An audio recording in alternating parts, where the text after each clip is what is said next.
और भाभी जी कैसी हो? बहुत दिन के बाद दिखाई दे रही हो। कहीं गई हुई थी क्या आप? अच्छा, घूमने गए थे आप लोग। तभी तो मैं कहूँ कि बहुत टाइम से आप दिखाई भी नहीं दे रही थी। घूमने गए थे आप। ये लो भाभी जी, चाय पियो। चाय लो। अरे भाभी जी, आप तो फिर भी सही है, घूम आती हैं। हम तो कहीं घूमने भी नहीं जा सकते। पिछली बार गर्मियों में पतिदेव से कहा था कि चलो कहीं घूम आते हैं, तो कहने लगे कि लोग इतनी दूर दूर से तुम्हारे शहर नैनीताल में लोग घूमने आते हैं, पैसा खर्च करके आते हैं, और तुम यहीं पर रह रही हो और तब भी घूमने के लिए कह रही हो। पहाड़ों से नीचे जाओ और घूमो। फिर कहने लगे, अरे कहीं तुम्हारे साथ घूमने का बना भी लो प्लान, तो तुम तो बस ये कर लूं वो कर लूं। मैंने तो कान पकड़ रखे हैं, तुम्हारे साथ कहीं भी बाहर घूमने नहीं जाऊंगा। अब बताओ भाभी जी आप, जब मैं घर से जाऊंगी तो घर का काम समेट के तो जाऊंगी। गर्मियों के दिन है, बाहर दूध पड़ा है, उसे फ्रिज में रख के जाना। दाल सब्जी वो भी फ्रिज में रखना। आग सारा काम समेट के जाना, क्योंकि शाम को आके फिर मुश्किल हो जाती है कि मैं खाना बनाऊं या सामान संभालूं। मेरी यही समझ में नहीं आता कि मैं ऐसा कह क्या देती हूँ जो सब नाराज हो जाते हैं। अब कल की बात ही देख लो। कल मैंने गुड़िया से कहा कि गर्मी बहुत ज्यादा हो रही है, तो मेरे साथ स्कूटी निकाल और चल सब्जी ले आते हैं। सब्जी मंडी गए तो वहां पर छोटी छोटी सी मूली वाली जो पत्ते थे वो दिखी, तो बोली कि मम्मी ये ले चलो, भुजिया बनाएंगे घर में। तो मैंने कहा बेटा, ये मूली के पत्ते जो हैं आजकल बरसात में वैसे भी थोड़े से खराब हो जाते हैं, कीड़े मकोड़े वाले होते हैं, और जाड़ों में अच्छी लगती है इसकी भुजिया। और वैसे भी तू सड़े सड़े पाद मार रही है, मूली खा के तो और भी पाद मारेगी। तो कहने लगी कि मम्मी चलो गोलगप्पे ही खिला दो। तो मैंने कहा गोलगप्पे खा के तो और भी सड़े सड़े तू पाद मारेगी। पहले जो बदबू तेरे अंदर भरी पड़ी है, पहले वो तो निकाल ले सारी, फिर गोलगप्पे खा लेना। बस इतनी सी बात मैंने कहा तो गुस्से में भुनभुनाने लगी। स्कूटी उठाई और घर आ गई। इतनी धूप थी तेज, बाप रे, ना कोई ऑटो वाला ना कोई रिक्शे वाला। बड़ी मुश्किल से मैं जैसी घर आई तो कहने लगी, मम्मी आपको तो बोलने की बिल्कुल तमीज नहीं है, मैं तो आज के बाद आपके साथ कहीं जाऊंगी नहीं। जो आता आप तो सबके सामने मुंह से बोल देते हो। वो सब्जी वाला भी सुन रहा था कि आप कितना गंदा बोल रहे हो। मेरी ये समझ में नहीं आया कि मैंने ऐसा क्या बोल दिया जो इतना इसको गुस्सा आ रहा था।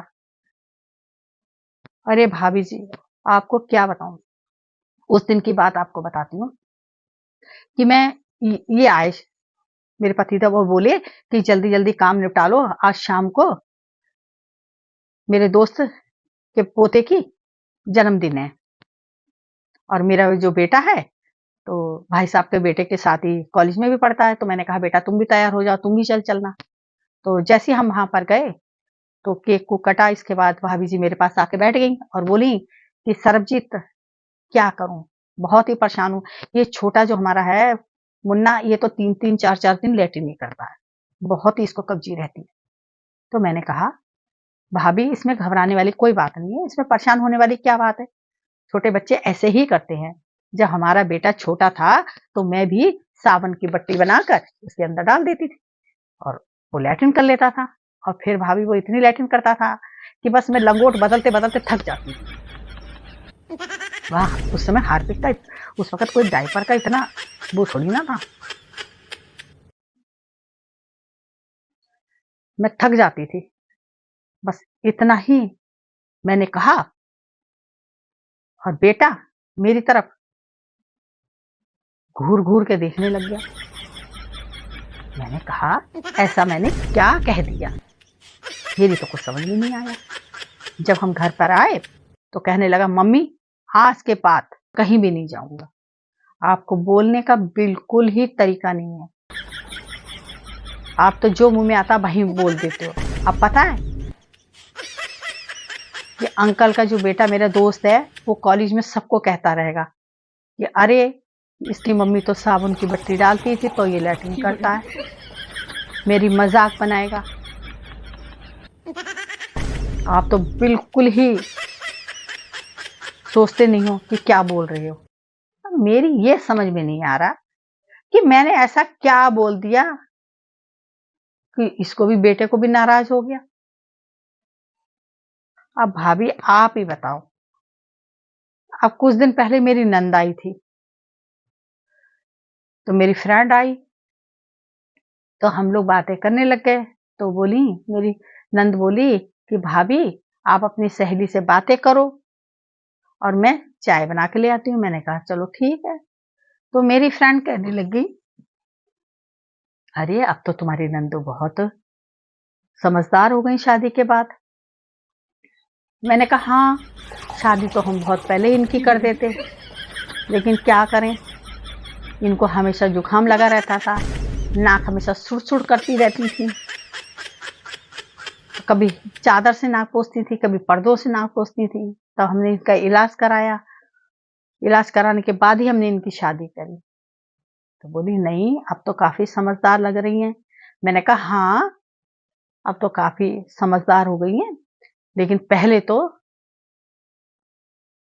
मम्मी जब भी इनसे कोई काम कहती थी करने के लिए तो ये लैट्रिन में घुस जाती थी और घंटों घंटों लैट्रिन में बैठी रहती थी। जब सारा काम हो जाता था तब ये लैट्रिन से निकल आती थी। मेरा इतना ही कहना था कि उनका तो इतना बड़ा मुंह फूल गया, और जैसे ही मेरी सहेली गई वैसे ही बोली, भाभी आप तो मेरी बहुत ही बदनामी कराती हो, आपको तो बोलने की बिल्कुल तमीज नहीं है। आप अपनी फ्रेंड के सामने कितना गंदा गंदा मेरे लिए बोल रही थी, ये तो नाक सुड़ करती थी। और सामान उठाया और बोली मैं तो भाभी जा रही हूँ। मेरी तो ये समझ में नहीं आया कि आखिर मेरी नंद किस बात पे इतनी नाराज हो गई और मैंने ऐसा क्या कह दिया, मेरी तो कुछ समझ में नहीं आया। हाँ, मैं बहुत साफ दिल की हूँ, जो मेरे दिल में आता है ना भाभी, वही मैं सब कुछ कह देती हूँ। अब मेरी ये समझ में नहीं आता इसमें मेरा क्या कसूर है।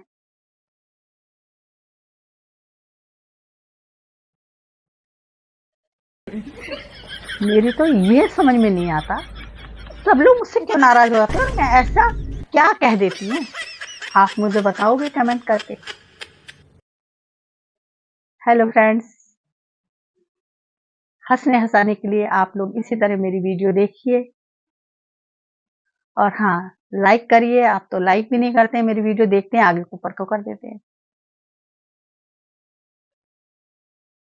Thank you so much.